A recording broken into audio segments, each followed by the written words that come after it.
ไว้ละพี่น้องฮ้อนๆเลยสินะพี่น้องเมนูอย่างก็คิดออกโบได้กันเลยว่าสุปผักว่าเรื่องผักพี่น้องเอ๋ยสุปผักนี่หลายอย่างเลยพี่น้องมื้อนี้นะนอกข่ได้นี่เด้อพี่น้องนอกข่ามักบวบสดๆผักนอกพี่น้องผักนอกก็งามเบิ่งผักนอกงามแพงงามว่ายอดมันต้นพี่น้องยอดมันต้นนี่ผักกาดขิวข้าพเจ้าหมักสุปมื้อนี้ยักสุปใส่เกลือนะพี่น้องข้าพเจ้าเป็นลิ้นวังเวียงเนาะคือว่าแซ่บนะพี่น้องสุปใส่เกลือแล้วก็คาดบ่ได้เนาะหลายผักพี่น้องป๊อบอายผักห่มพี่น้องเอ๋ยเบิ่งข้าพเจ้าไปตัดบางกีเนาะมาเด็กแล้วก็ตัดเพิ่นเลยนะเพราะว่าเขาเห็นว่าอยู่ม่องใดใช่ไหมมีอันนี้ก็ป๊อบอายธรรมชาติพี่น้องผักห่มมันเป็นยอดตรงๆมันเป็นยอดง่ายๆเนี่ยผักไผ่อันนี้มันก็จะอยู่บ้านเขาเองเนาะอย่างอีกผักหนึ่งข้าพเจ้าก็บ่ได้เอาเนาะเพราะนั่นแปลว่ามันหลายอย่างแล้วนะพี่น้องนี่เบิ่งผักเนี่ย1 2 3 4 5 6 7ป้า7ละบนแล้วพี่น้อง8มักทั่วอีกพี่น้องเอ้ยมีแต่ผักสีเขียวกินก็ดีต่อสุขภาพนะพี่น้องเนาะไม่แต่ว่านี่กำลังล่างพี่น้องสุปผักแซ่บๆเฮ็ดอย่างแล้วละเด้ข้างหัวคั่วงาพี่น้องงานี่ข้าพเจ้าอีก2 งาเนาะงาดำผสม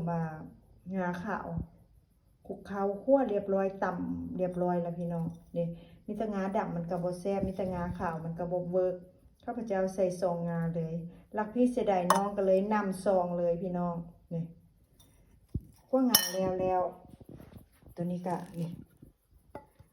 อันนี้ก็ตำหมกเครื่องพี่น้องกระเทียมผักบัวแล้วก็คาดบ่ได้ก็เป็นขิงเนาะข้าพเจ้าไปบางเวียงแล้วก็จะใส่ตะข่า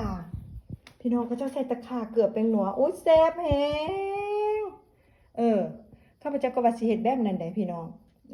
ถ้าแบบนั้นมันก็จะแซ่บแฮงนะแบบว่าธรรมชาตินะพี่น้องแต่เบิ่งผู้สิเฮ็ดผู้สิปรุงก่อนเนาะข้าพเจ้านี่เป็นคนลวกผักหน่อเรียบร้อยแล้วพวกข้าพเจ้าก็มาปรุง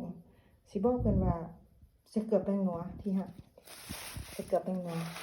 โอ้ยก็งามแฮงพี่น้องพักผมนะมึงแม่งามเกิดธรรมชาติอันขุดเอาออกไปไหนกันยัง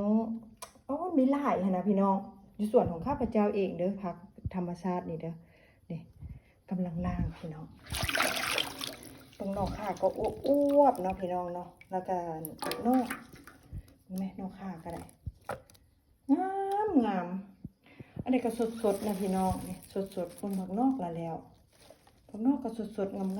มๆตุมุตะมิเบิ่งมักบวบดอกยังติดอยู่ก้นอยู่โอ้เยอะแยะมาพี่น้องจวดอีกแล้วมื้อนี้นะรายการจวดอีกแล้วพี่น้องจวดหยังสุปผักพี่น้องเอ๋ยเบิ่งผักมีแต่ผักใบเขียวเด้อพี่น้องช่วงนี้จะกินแบบว่าเน้นธรรมชาตินะพี่น้องเอ๋ยเอาแล้วเป็นจังได๋สิถ่ายให้เบิ่งหน้าตาของการสุปเป็นจังได๋เด้อแซ่บๆนั่นแหละพี่น้อง